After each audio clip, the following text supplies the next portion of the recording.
Over the years, a lot of people have asked us for a multiband compressor, a dynamic EQ, and that sort of thing. So we spent a lot of time sitting thinking about actually like what is going on in multiband processing and in dynamic EQ, and how are these things actually related. Essentially, you've got EQ that's either, you've got some section of the spectrum that you're processing, either in a bandy way or in a notched way, which is going to effectively map out to the same thing. So we did lots of thinking about that and the ways in which people use these kind of processes. And Multiplicity really just came out of that. Having a flexible structure for being able to process a band split in parallel.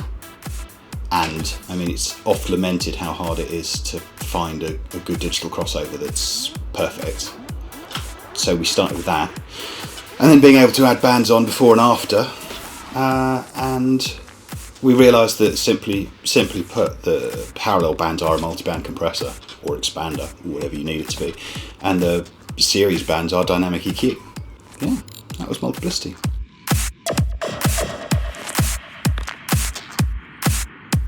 I'd say very broadly, you could be using Multiplicity either to fix something or to improve something. And I think most of the time it's probably both. I'm an advocate of fixing what's wrong first, in which case I'd probably start with dynamic EQ bands and start removing the bits that needed to not be there, making things make sense again. And then after that, I mean, if you really need to dynamically affect the balance of a mix or of a sound, then it's your multiband. Or if you need to bring something out, just to kind of add excitement or colour something, then that. That was a bit of a fun one.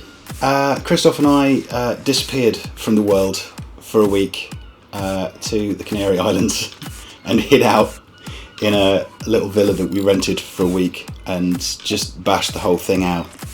I mean, at the start of the week there was essentially nothing, and at the end of the week there was essentially Multiplicity. It was quite a focused time. I mean, obviously by that time we'd already kind of got the schema in place for the DSP and like roughly how it was all going to work. But in terms of building the project, it was lots of sunshine and staring at a laptop screen in the glaze of the sun, which is a glorious problem to have. Would recommend if you ever need to design a multiband processor. Yeah, go abroad, hide, get things done.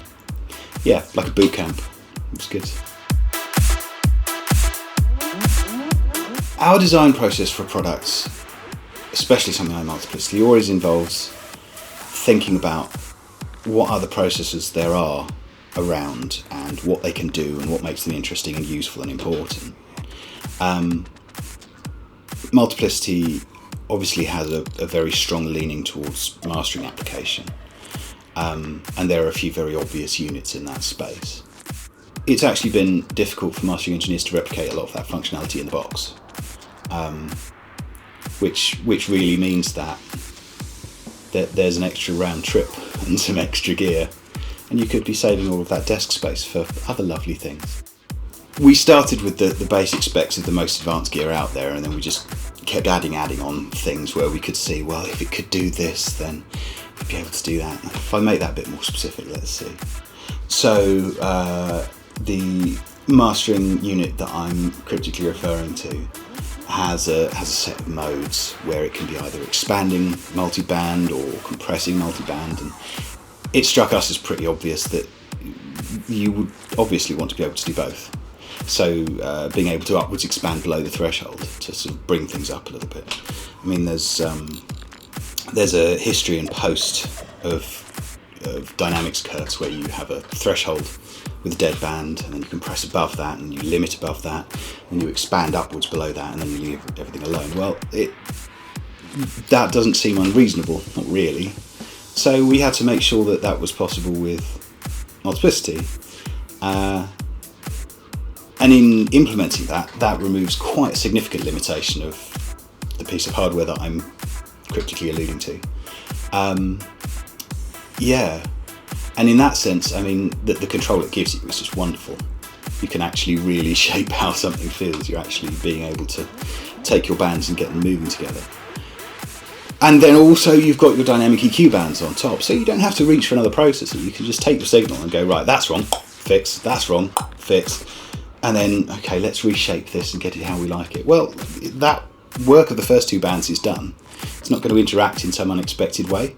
You've sorted it out. You're now on to your next phase of work. If you decide you want to go back and redress the balance, you just bypass that.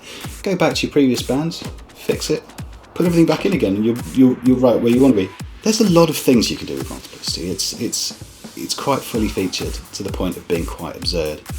I mean, you can hide the advanced stuff because I think you could get lost down rabbit holes forever otherwise, but generally speaking, it's a bit of a monster.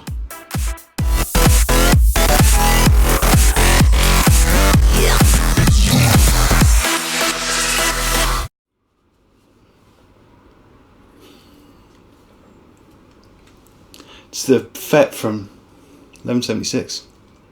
It lives inside a pen. It's where it lives now. It's its home. That's normal.